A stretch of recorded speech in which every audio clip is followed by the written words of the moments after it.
Hello, everyone. Hello, hello, hello. Hope you can hear me. Quick tech check. Do you all hear and see me? Um, anyone maybe give me an okay or just a chat or a thumbs up? Oh, thanks for the thumbs up. Yeah, I can hear Okay, you great. and see you. Awesome, awesome. Thank you so much, everyone. So lovely to have you. This beautiful, very beautiful day. Yes, we're over here in the Netherlands. A very beautiful, beautiful day. So as you may know, my name is Kareem Sabri, and I am from Expat Republic. I am going to mute everyone and our 1 second. Okay, mute on. Yes. So lovely to have you all. Kareem from Expat Republic. We are a media company based in the Netherlands, and what we do is we provide. We are basically a content site. We provide all kinds of cool information about the Netherlands, living and working here, from buying a house to renting a house to labor law to drinks and all kinds of fun stuff to just all kinds of things.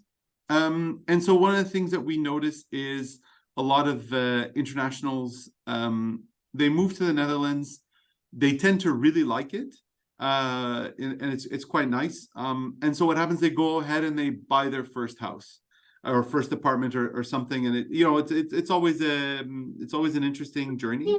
And then what you see sometimes is people then decide to go ahead and go for a buy-to-let property, or what they do is they say, hey, I want to upgrade, but I want to keep my old property, which is called keep to let.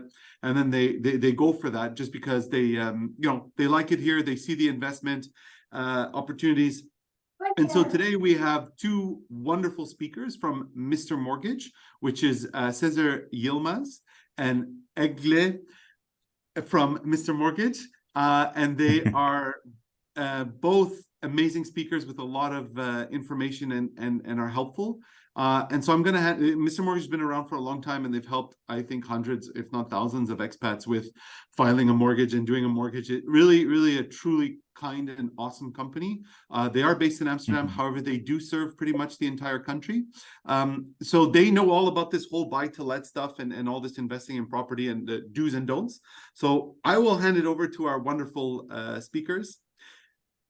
It's all yours. Yeah. I ask everyone to just keep your phone on your phone or your thing on mute, not to distract our great speakers. Yes, and then we'll have a Q&A after. And of course, Sezer and Egle, if you could please remind me when to do the poll, because we have a lovely poll for everyone. We're curious to see what you guys are all into. So without further ado, I hand it over to our wonderful speakers. Thank you for having us, Kareem. And I'll give you the secret sign to start the poll. Yeah, everybody, thank you for attending. Thank you for registering. There will be a recording. I'm already seeing a few questions coming in. What you can expect today is that I'm walking you through the basics of buy-to-let and keep-to-let. And if you have any let's say specific questions, you can either ask them during the Q&A, which is after the presentation, or you can schedule a free call with us so we can dive into your specific case. I'll start by sharing my screen, just quickly checking, and then I'll give you an introduction to to what we do, and also we'll start the presentation. So buy-to-let, how to invest in or rent out your property. So today I'm joined by one of my lovely colleagues. That's Egle. She's originally from Lithuania, but maybe you can give a short introduction about yourself, Egle. Yeah, of course. So I'm originally from Lithuania. I working already at Mr. Mortgage for the last 3.5 years, and together with the team, we aim to educate expats about mortgage options in the Netherlands, and we always try to inform them about like very different topics from newly built to buy to let, keep to let, and etc. So if you need more information, you can always visit our website or schedule a pre-call. Thank you, Egle. So also our most junior colleague is joining the webinar. So what we do, Mr. Mortgage, we started in I started the company in 2017. Before I was working at ABN AMRO for quite a while. I saw that things could be easier, especially for expats. So I started the company to arrange all of this. Next to that, we have our lovely colleague Ruben, and also the Wizard of Oz, Özkan, is our most beloved colleague. What do we do? So we're a mortgage brokerage firm for expats. When it comes to buy-to-let and keep-to-let specifically, we will assist you with the legal and regulatory considerations.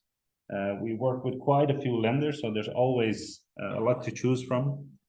And what's also good to tell you, we have a special, let's say, preferred position with a few lenders. Why is that important to know? Sometimes we can get done more than others can. Sometimes even more than bank employees themselves can do. So that's good to know. A bit about the services that we offer. We offer obviously residential mortgages, buy-to-let, keep-to-let, for any refinancing or increase. We're also available and also for tailor-made solutions. What's good to know, for us, it doesn't matter which solution you choose. At some point, we will provide a proposal. We will go over the proposal, but in the end, you're deciding which product you want.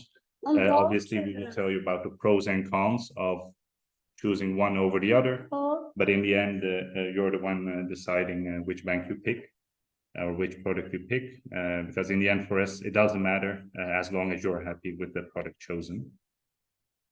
Before we start, and this is the secret sign, Karim. So if you could put up the poll, then that would be lovely. Voila, there you go. Merci.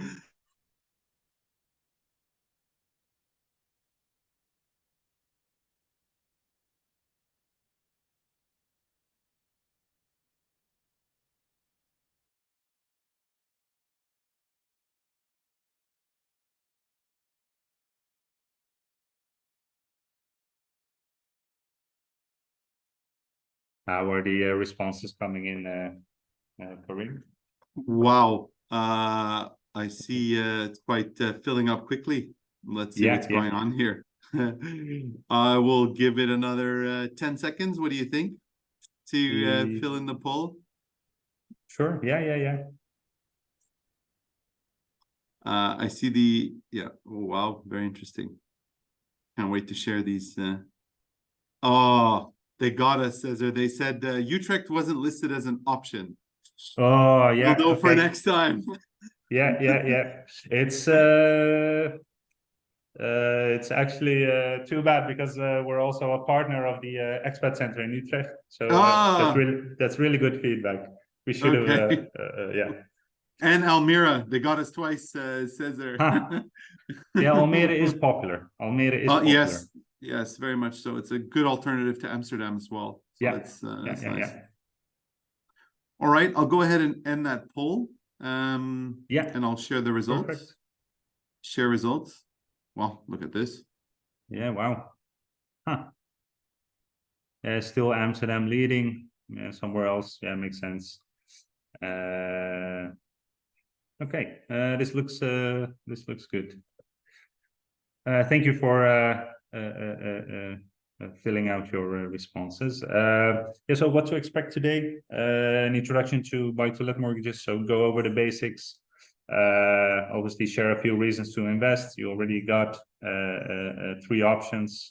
Thanks for sharing your answers. We'll go over a few unique financial benefits. We'll go over the criteria that banks have. So when will they accept a mortgage application from your end? We'll discuss the process / timeline. So how does it work from start to end? Then we'll discuss rates and fees, and then there is room for a Q&A. Yeah, so you probably already know, but just to emphasize that a buy-to-let is not a residential mortgage. There are a few differences. Main difference being when you get a buy-to-let mortgage, you're not allowed to live in the property. Sometimes we have clients that want to get a buy-to-let mortgage and rent out a room. But then it's good to tell you that with a residential mortgage, we can get it arranged that you can get approval to rent out just one room. A buy-to-let mortgage is only for the specific cause of renting out the property. So that means that you need to find a tenant and rent it out, which is not hard nowadays. A few differences. A residential mortgage, you can borrow up to 100% loan to value. When it comes to an investment property, you can borrow, and this is a bit of a rule of thumb, 70% loan to value. It could be that for a specific property, you can borrow 65, but it could also be that for another property, you could borrow 80%. This depends on a few details that I will share later. The property transfer tax is also different. So when you buy a property to live in, you're paying 2% on property transfer tax, and that's 2% over the purchase price. When it's an investment property, you're paying 10.4%. And this is also a question that we get quite a lot, if you want to convert your current mortgage to a keep to let, there is no transfer of the property from one owner to another.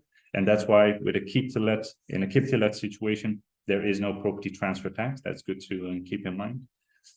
Residential mortgages, you'll get rates as is, the mortgage rates. When it comes to buy to let, what you can expect is a premium of somewhere around 0.7 up to 1.2, depending on the bank. Another big difference is with a residential mortgage, the eligibility is based on income and the property value. When it comes to an investment property, the banks are going to look at your income, because they want your income to be sufficient to pay for your own home. They don't want to have the rental income from the investment property to pay for your own home. Then they're going to look at the rental income and the savings that you have available. I'm oversimplifying here, but this is just to give you an idea of how it works. Keep to let versus buy to let. Buy to let is you're buying it to let, so you're renting it out, and you're buying it so with that intention. A keep to let situation is when you want to move to a bigger home, for example, but you want to keep the current property that you have to rent out. Then it's a keep to let situation. A few reasons to invest. There are quite a few. We already saw generating passive income. That was the most given answer in the poll. So it's also the top answer, let's say, over here. Capital appreciation, portfolio diversification. A lot of our clients also have invested in stocks, for example, and they have some money on a savings account. Then it's good to have another asset class to diversify your risk. The leverage, meaning you can, if you have, let's say, 150K in savings, instead of investing with 150K, you can use also the bank's money to invest. Meaning suddenly, instead of investing with 150K, you're investing with 450K. So that's also a big reason for most people to invest in real estate. You're hedging inflation. You're seeing the rest of the reasons. Those are usually the, let's say, lesser known reasons to invest. Some unique financial benefits. What's good to tell you, and this is also a question we get quite a lot: do I have to pay income tax over the rental income? The answer is no, as long as it's not your primary source of income. The tax authorities will consider it as an investment, as if you are investing in the stock market, or even having money on a savings account. Capital tax, there is none as long as you have the 30% facility. If you don't have the 30% ruling anymore, it does have impact, but then we can calculate for you what the impact is. Another tax you need to consider is the annual property tax that everybody needs to pay anyway. That's just for owning the property, and you see an example of what it is in Amsterdam this year.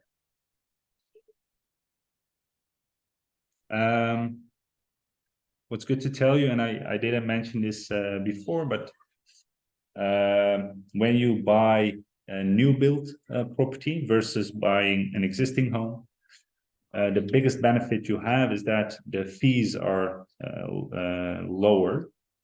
You can already see that, for example, there is no property transfer tax when you buy a new build. And new build, by the way, means the property still needs to be constructed. So you're saving quite a lot in fees. However, the biggest difference is, and that's something you can see at the bottom, since the property still needs to be constructed, the mortgage will start from day one.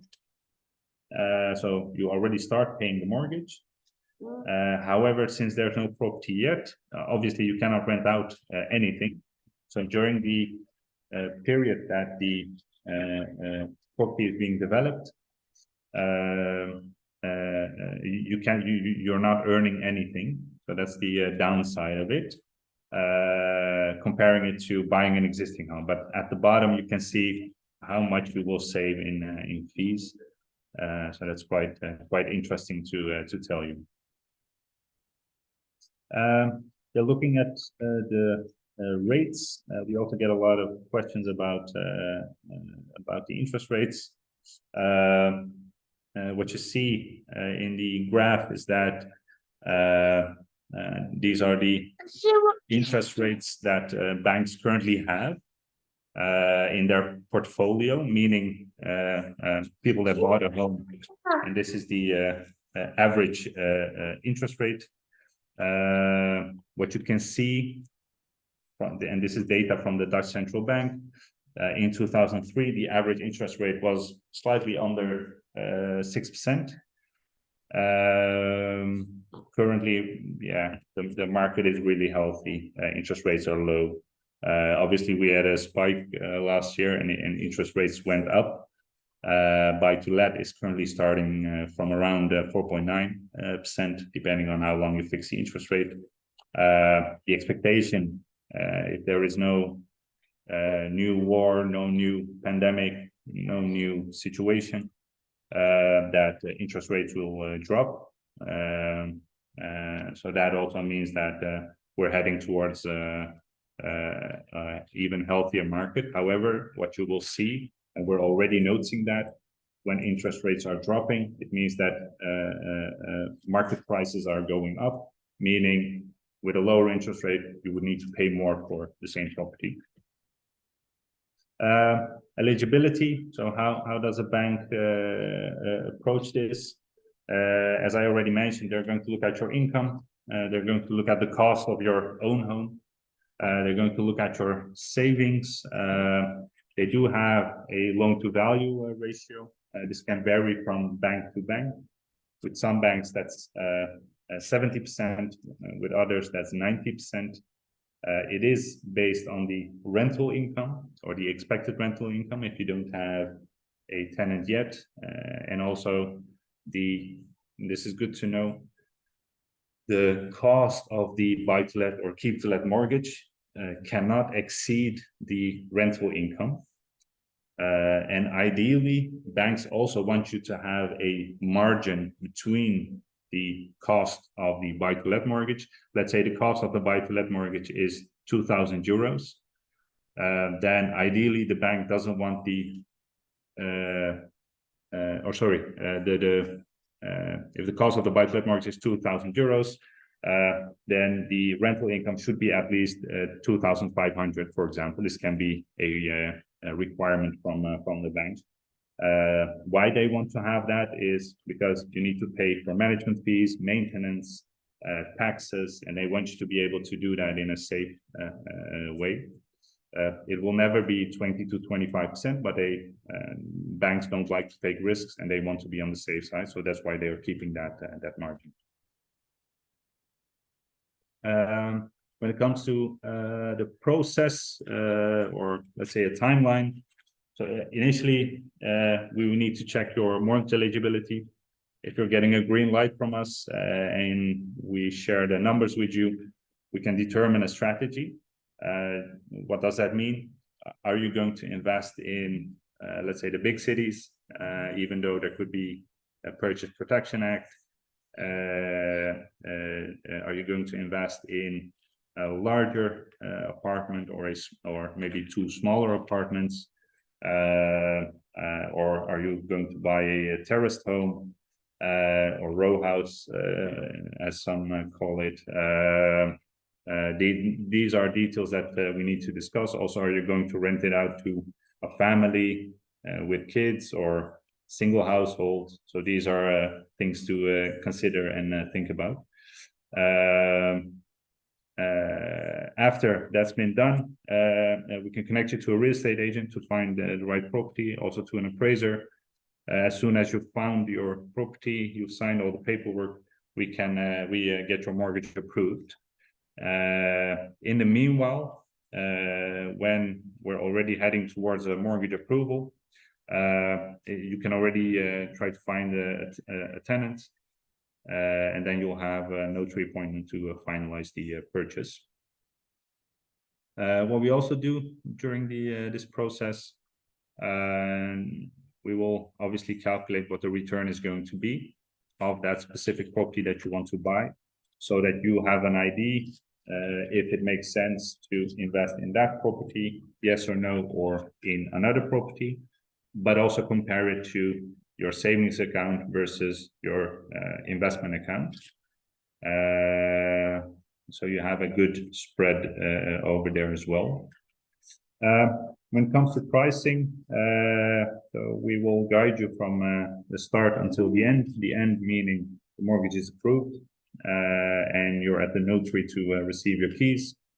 The start, giving you insights, sharing all the details. Obviously, it's all in English. Also, when you receive the paperwork from the bank, it's always in English. That's the buy-to-let. Keep to let, because we don't have to deal with any strict deadlines. We can plan it a bit easier, and you already own the property. That's why we have a bit of a lower fee. That fee is 2,899 euros. This is it from my side for now. I'm already seeing a few questions coming in, and I'm giving Egle the microphone, let's say, to discuss the questions. Someone is asking, isn't box 3 asset with 1 and 2% tax per year, or it's just? Yeah, the calculation is a bit different. I won't go into details that much, but the tax authorities will take into consideration the value of the property, and they will also take into consideration the mortgage that you have. And the difference between those two, there is a percentage that needs to be calculated. But that's something we will already guide you in before you've bought the home. Mm-hmm. So you will know beforehand. Yeah, sorry. So sorry. Is it possible to buy a second flat during development of the first one and move to the second one until development is finished and then rent it out. Yeah, this is a quite a specific case. In theory, yes, it's possible, but it does require some reading into the agreements that you signed. I don't know who is asking that question, but maybe it's best to reach out to us through our website and already share the purchase agreement with us, so we can guide you a bit better. Another question, someone would like to bring savings from US, and the question is if transferring that portfolio would kill him with fees and taxes, and to addition to this, can I use the equity in my own house to purchase another property? So it's basically same person. So two questions. Yeah. So two questions. First off, the fees. You can look for a few solutions. So there are a few brokers that have either fixed fees or a low commission. It could be interesting to dive into that. Looking at taxes, it's already your own money. And then you're looking at the only thing you need to consider is if you have the 30% ruling, then there is no capital tax. There's also no capital gains tax in the Netherlands. And the second question is, it is possible to use the equity in your own home. That could also be beneficial, because then you can borrow against the residential rates.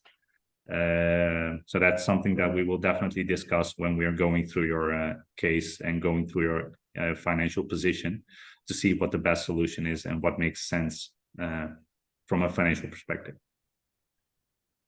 The next question is related with Property Protection Act, and actually I will share the blog where you can check regulations for each city.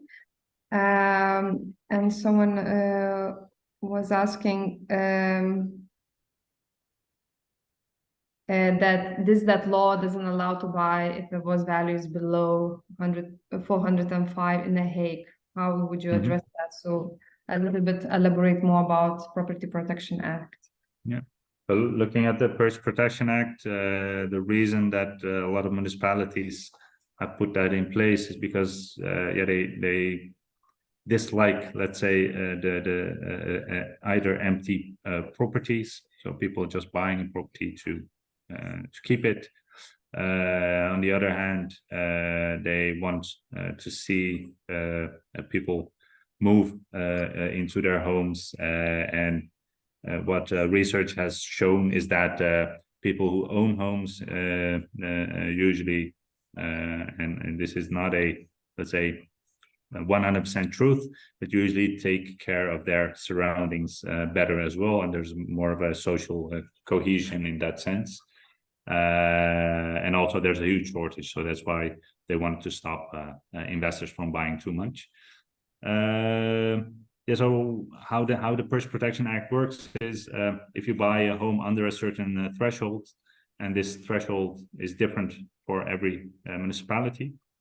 My colleague Egle already shared a link to an article that we have to show all the different municipalities, including the thresholds. So you can already investigate that. If you buy a home under a certain threshold, then you need to live in the property for at least 4 years before you can rent it out.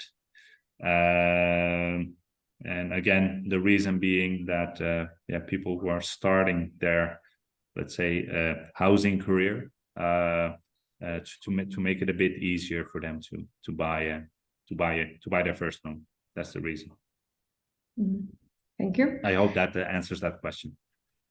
Yes. Do you have to pay transfer tax for the keep to let cases? No. So their property transfer tax means that a property is being transferred from one owner to another. In this case, the owner is the same person, so there is no property transfer. and that's why you don't have to pay property transfer tax for a keep-to-let situation. Another question. Isn't there is a law stating that you must live in a home for a few years before you can let? I believe this might be related with the Property Protection Act, or I don't know, how does it work? For example, if you buy and you decided that you move away and you need to rent. What's good to know is it depends a bit on when you bought your home. Because if you bought your home before the Purchase Protection Act started in your municipality, then you don't have to let's say deal with the Purchase Protection Act because you bought it before you knew it. There was a Purchase Protection Act. If you bought it after the Purchase Protection Act started, then you need to live in the property for 4 years before you can rent it out. There are a few nuances that we can guide you through. But in the end, the first 4 years are quite, the municipalities are quite strict with that. Okay. This is a buy-to-let can only be on your second home in the Netherlands. You need to convert your first mortgage into buy-to-let. So I don't really get question. Maybe because we always referring as a second mortgage. So the second mortgage is buy-to-let mortgage. Who asked the question? Simon. Let me quickly see. Maybe Simon could maybe rephrase the question to make it a bit more clear to what they want to know, because I'm reading it now, but I also can't figure it out. And how do you, and also in the next to after it, the next question about 4 years, maybe you can.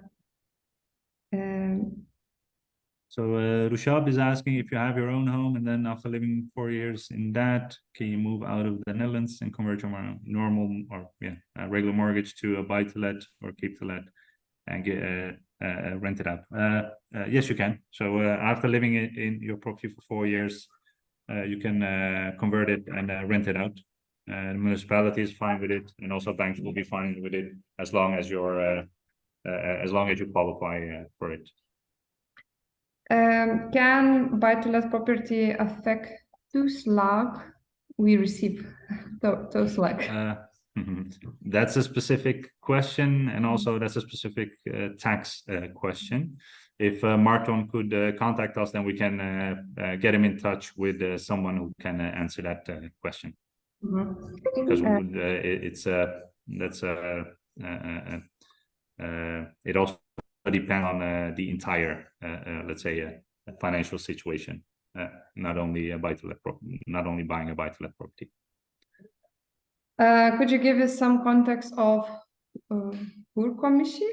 It's a Dutch word, sorry. How does it Jack is asking about the huurcommissie. Huurcommissie is the institute that checks if tenants are not paying too much rent. What does that mean? So if you're buying a home, let's say a cheaper home, or the situation is as follows. There is a capped rent that you can ask your tenant, because it's going to be considered social housing. I believe that most people have heard about that term, versus the property being in the liberal market. The liberal market means that you can ask as owner any rent you want to ask, as long as someone is paying it. Then that's apparently the market rent. If you don't have enough, let's say, points, because the situation is that every property has certain points through a system, and if your property doesn't have sufficient points, then it'll be considered social housing, so your rent is capped. Otherwise, it's liberal market, and then you can ask whatever you want to. He's also asking, how does it influence the current market? We see that the cheaper properties are being put on the market because, yeah, the investor doesn't want to have a capped rental income. So that's why, especially during the second quarter of this year, and it already started at the end of the first quarter this year, we saw a lot of smaller apartments, 40, 45, 50 square meter being put on the market because they were afraid that with new rules ahead, that they couldn't ask for the rent they want to ask. Jack is also asking any forecast for 1 to 5 years ahead. I'll be fully transparent. I don't expect that the government will follow through with all of their plans. A lot of the plans are still in a proposal mode. Yesterday, I read about even parties that are in the current government that has fallen, that the rules are maybe a bit too strict and maybe they should reconsider it. And the biggest party, VVD, Liberal Party, they are already against the plans that they initially accepted. So that a lot is going to change, but how currently nobody knows for sure, simply because the new government needs to be formed. Mm-hmm. So long answer, but I hope that gives a lot of context. Yeah. So what would you advise for someone who would like to rent their apartment for 2 months? Do we need to consider the keep to let situation? If somebody wants to rent out their property for only 2 months? Yeah. Or that if I it's would for longer than 2 months. So there are for 2 months or later, or what to do if you want to rent out for more than 2 months. For 2 months, I would contact my own bank because then it doesn't make sense to convert it because you need a short-term solution. If you want to rent it out for the long term, then yeah, you need to convert it. Mm-hmm. And then it's best to contact us to see what's possible and what's best to do.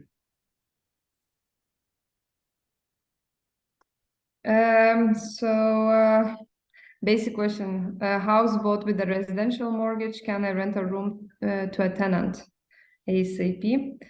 Assuming I will still live there. And then same situation, but if I have to go back to my home country for 2 years and then return back, can I rent out a house for those absent years in the Netherlands? It depends a bit on the situation. So what I would, who is asking that question?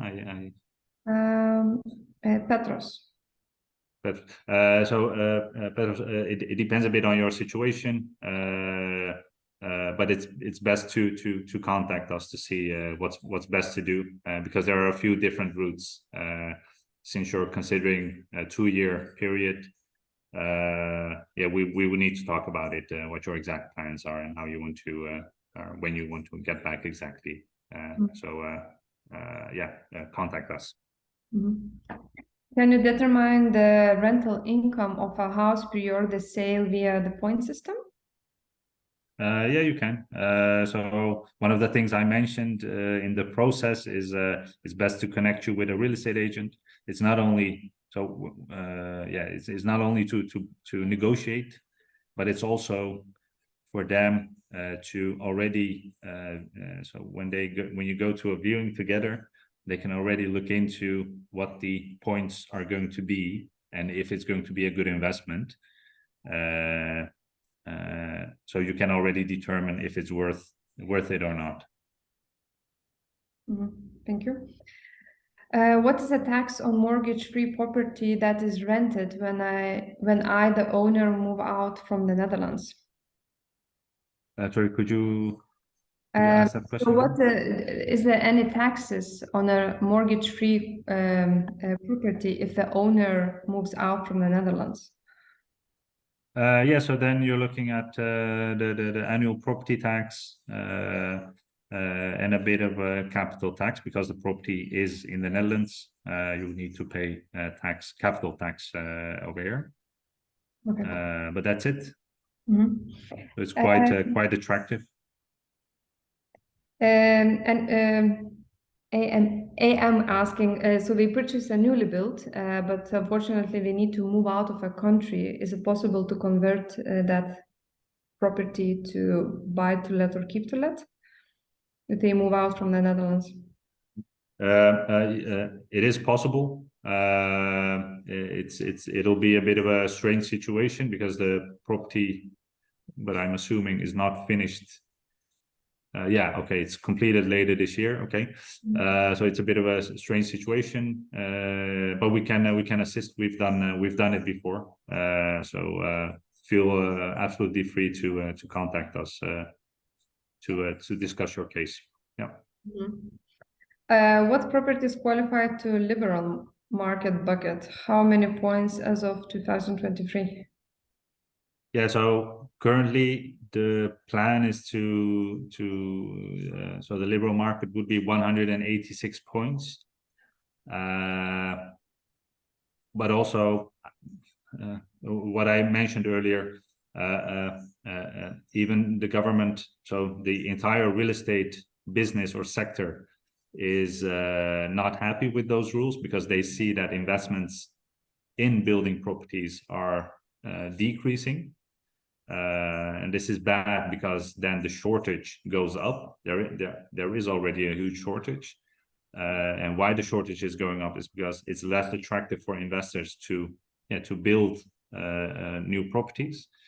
So currently it's 186, but I really expect that those rules will be changed to make it more attractive for investors to buy homes or to build homes. Sorry, in the Netherlands. So currently 186, but next year, yeah, we don't know yet. Okay. New government will probably dive into that because it's a hot topic. Okay. Is there any limitation on rent amount when you have keep to let or buy to let mortgage, and how do you calculate minimum rent you can get? Yeah, so it depends on initially the rental points. If you're in the liberal market, then yeah, it's up to you, and it's up to the market what you want to ask, and so there's no minimum or maximum. Yeah.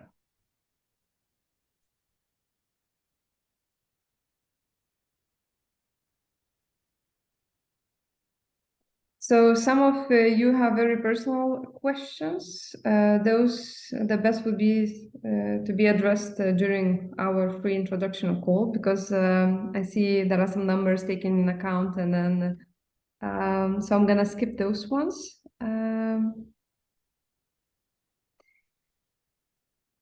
And Yeah, it's best to address that those questions in a personal call. Yeah. And Petros, I see he follow up, and he mentioned that a house bought with residential mortgage, can I rent a room to a tenant ASAP, assuming I still live there? ASAP, yes, as long as you have the approval from your own bank. If you need any guidance, feel free to reach out, Pedros. Kate is asking, it is possible to buy something as a second home to live in retirement in 15 years, but rent it out in the meantime? Yeah, so some banks allow you to buy a second home. For example, you live in one city and you work on the other side of the country. So for those situations, or for those cases, they allow you to buy a second home. But then you cannot rent it out. So initially you would need to get a buy-to-let mortgage, rent it out, and then in 15 years, probably you've already paid it off, and then you can kick out any tenant who's living there and live in the property yourself after maybe a small renovation.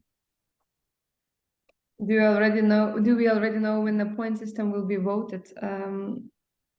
No, not yet. There are proposals to reconsider it.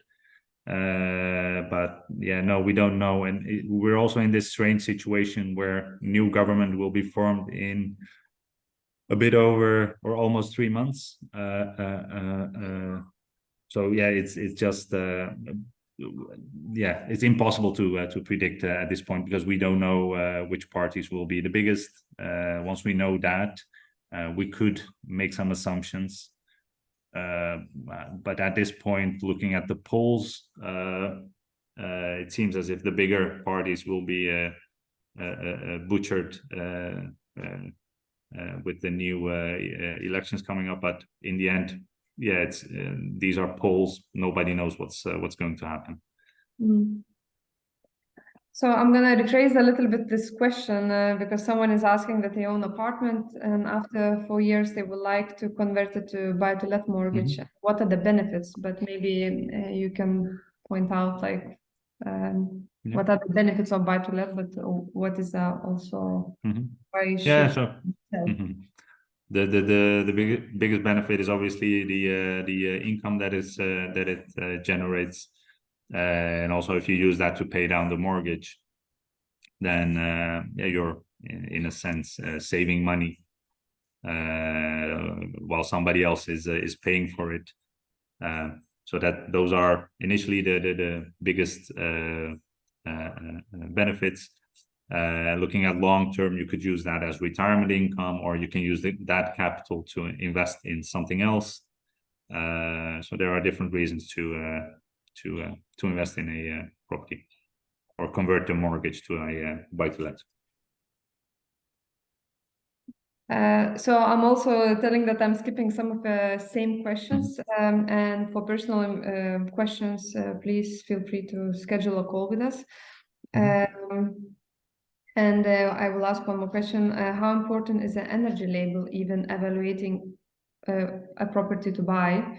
Because I'm also seeing that question. Thank you for that question, Pablo. The energy label has gotten a more prominent position, meaning the better the energy label, the more points you're getting, and therefore it's easier to be in the liberal market if your property has, let's say, an energy label A, just to give that as an example.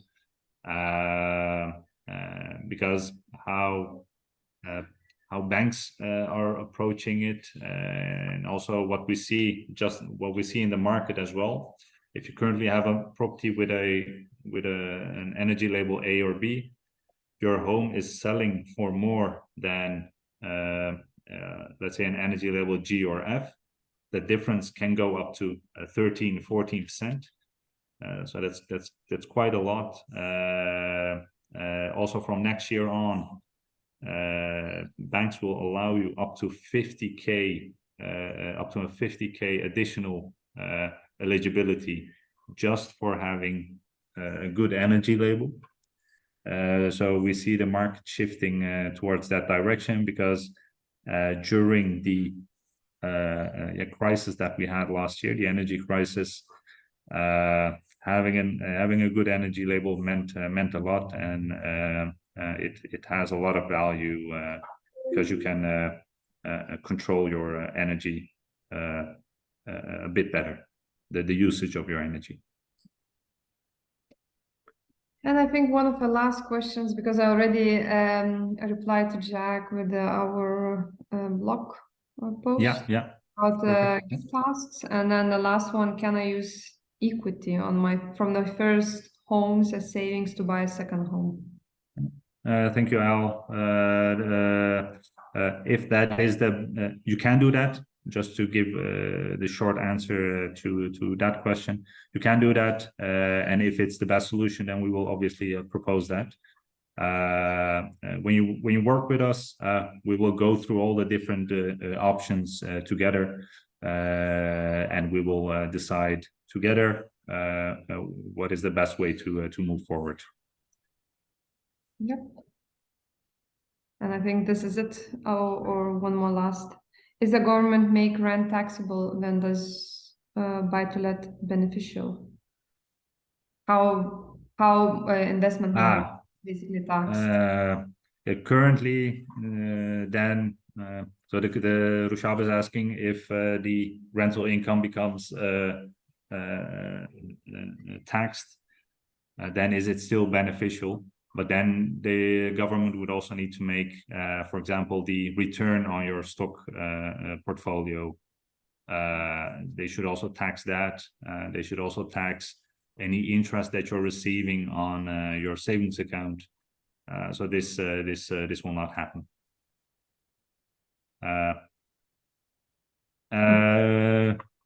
Karim, I think that's all. Let's see. Sounds good. Yes. Yeah. Been a very power 50 minutes. Yeah. It's pretty exciting. Got a lot of really great questions. I learned a lot myself, so thank you. Thank you all for attending, and thank you, Sezer and Egle, for your kind and awesome support to supporting the international community, and frankly, being an amazing mortgage broker. So thank you, and for sharing all your knowledge. Yeah, I wish you all a really wonderful lunch, wonderful afternoon. I will be sharing the recording with everyone. So, you know, if there's some points that you want to rehear, something was not clear. I do ever suggest, if you have really like personal questions, do reach out to the team at Mr. Mortgage. They're definitely there and able and willing to help. So, you know, take that opportunity. And yeah, I wish you all a lovely afternoon, and we'll definitely see you in the next webinar. Thank you for having us, Karim. It's always lovely to be here. Yeah. My pleasure. Thank you so much. You too. Take care. Bye-bye, everyone. Ciao.